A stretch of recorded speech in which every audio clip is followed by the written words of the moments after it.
speaking of the Night of No Mercy, we have just 3 matches to talk through, guys. But the first of the 2 big, as Aaron accurately described, as WrestleMania caliber main event type matches. The first one was Roman Reigns defeating John Cena. I don't have as much of a comment about the match, but once you guys review the match, I do have a comment on the fallout. So, but first, what say you, Aaron, about Reigns defeating John Cena?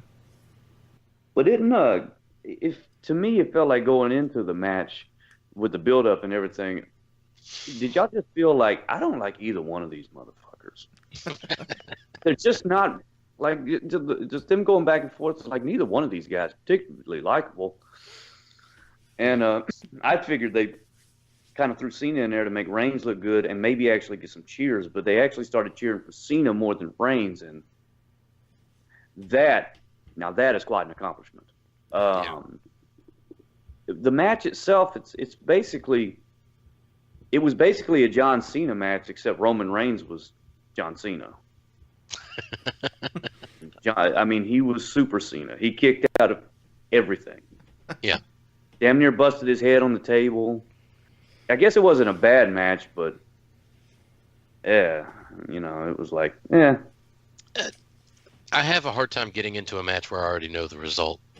And I was watching it live, so it's not like I had any spoilers or anything. But I mean, who didn't know that Cena was going to lose this one?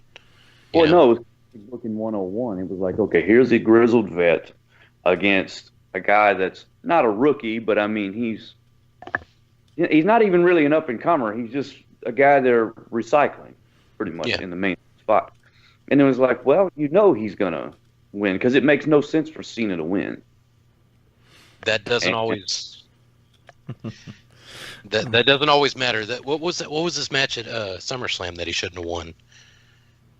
Yeah, I can't remember what it was, but I mean he had no benefit. Hold on, I'm looking it up. Talking about Cena? Yeah, you're talking about when he went Superman on the on NXT or on the Nexus. No, I know about Baron Corbin. I remember that. Yeah, no, Baron Corbin. Yeah, there was no reason for Baron Corbin to not win this unless they're punishing him, which that's what it sounds like they're doing. But I mean, other than that, it's just like, well, let's hear it for that up and comer, John Cena. I'm just gonna go. It wasn't exactly changing of the guard. No, well, yeah, I just got to go back to what Aaron said. Is like, and they said it couldn't be done. Someone finally got John Cena cheered as a babyface, and it's the guy you want it to be the new babyface. Yeah, that's sad.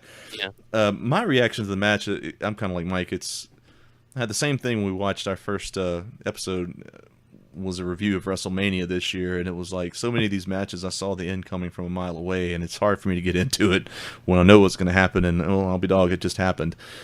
Precisely as I saw it, it's not nearly as exciting. Maybe that's just a product of us watching way too much wrestling over the years, but what tickled me, got me laughing, was the following night on Raw, when Cena and Reigns started their mutual admiration society thing going back and forth. They sounded like 2 drunk guys at a bar. No, I respect you, bro. No, bro, I respect you. No, listen to me. Listen to me. Listen to me. Are you listening to me? Hey, I respect you, bro.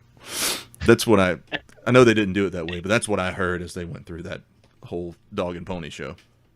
Yeah, I was about to ask you, was it that bad? No, it wasn't that bad. It was just, you earn my respect, and well, you earn mine as well, and let's all hug it out, bro. So. By the way, is anybody really buying this John Cena retirement shit?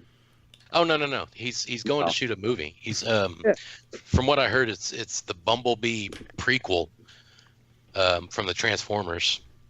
Wow.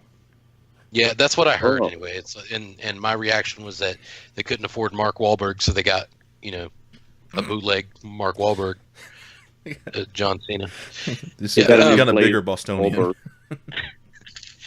But from what I'm understanding, what I was told, okay, now I'm not taking this as, you shouldn't take this as gospel truth, but it makes sense that the company that is the production company doesn't want Cena to wrestle until after the movie is finished to risk injury, which is also why this wasn't built up till WrestleMania, from my understanding.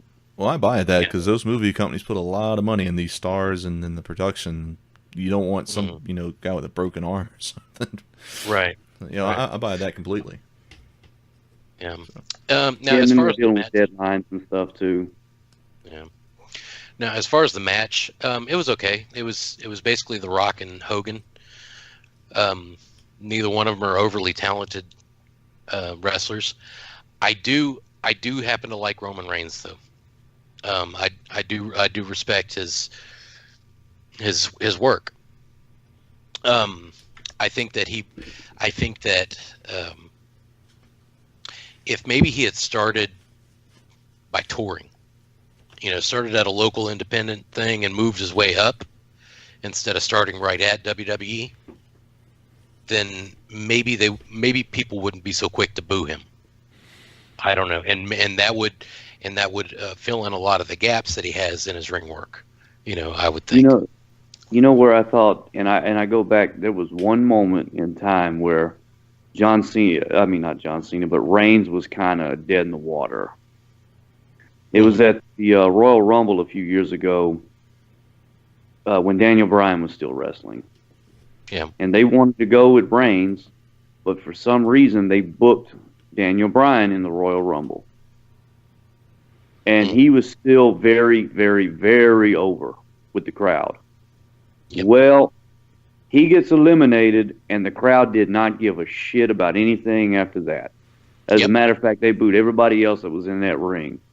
And guess who ended up winning the Royal Rumble? It was Reigns. And Reigns ended up getting all the heat for that. Yeah. And he's really never recovered from that. Yep. Mm-hmm. And we've said this before. 100%. Yeah, well, we've said this before. I think a lot of the boos Reigns get it's misdirected anger. They're angry at creative, but they're booing the guy who is just doing what he's told to do. But they can't. Yeah, I don't even. They can't. We can't actually get backstage to boo creative to their face. So we have to boo their representative, which we take as Roman Reigns. Yeah. I don't even think it's creative. I think it's Vince. Yeah, well, the big creative, the big chief. Now, speaking of people who are getting booed, Enzo Amore became the new Cruiserweight champion. What did you guys think about that? It was kind of the between the two main events match, but it did have impact. Enzo's finally a heel. He's finally a full-blown heel, which is fine. Okay, now I don't have to have a reason to. Now I have a reason to boo him. He was not a likable babyface. Yeah. But go ahead, Mike. Oh no, I was just gonna say, he's. I don't know. I kind of buy into the hype about him backstage, about a lot of people having heat with him, because of his personality. I mean, I get that you have to have a big personality to make it in the business, but it seems like he thinks of himself as a lot more important than he is, maybe, and I think that's why I don't buy him as a face. I don't really get him as I didn't really get the impression though that he was a heel during the match. Though, did he turn heel on Raw? Well, he's I can field that one. He really was healing it up on Raw. In fact, on Raw, Enzo came out and had Kurt Angle sign into law a no contact clause, which meant that anyone in the Cruiserweight division who touched him outside of an actual match would forfeit their right to have a Cruiserweight match with him later. Which everyone, literally the entire Cruiserweight division and Braun Strowman immediately violated the no contact clause. So by the way, beat up by the entire. Every time Strowman comes out and kicks his ass, he gets wildly cheered. Yeah. Yeah. He gets thank you Strowman chants. Yeah. Yeah. So it's just he may as well be a full blown heel because when he was a babyface, he wasn't exactly doing babyface stuff. You know what I mean? Yeah. They got that big man syndrome, and I'm pretty sure Vince was behind this. It was like, hey, there's a 7-foot guy. We should probably push him and forget about Enzo. That's the way I see it happening. Now, I mean, as a tag team, they were pretty over, yeah? They started out way for over their time. Mm-hmm. You know who they kind of wrestled like as a tag team?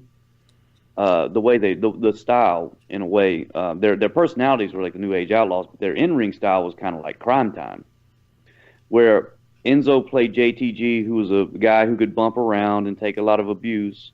Yeah. And then Kaz was Shad, who'd come in, take the hot tag, and beat the hell out of people. Yeah. Yeah. I know. I didn't notice that, but yeah, you're right. That's the match itself. They did a good job showcasing Neville's pretty badass. Yes. And that's about it. That's all I can say for the match. He lost by a kick to the nuts. Yes. But, I mean, that's a pretty heel thing to do. I was like, well, I guess he's a heel, because no babyface kicks you in the nuts and rolls you up.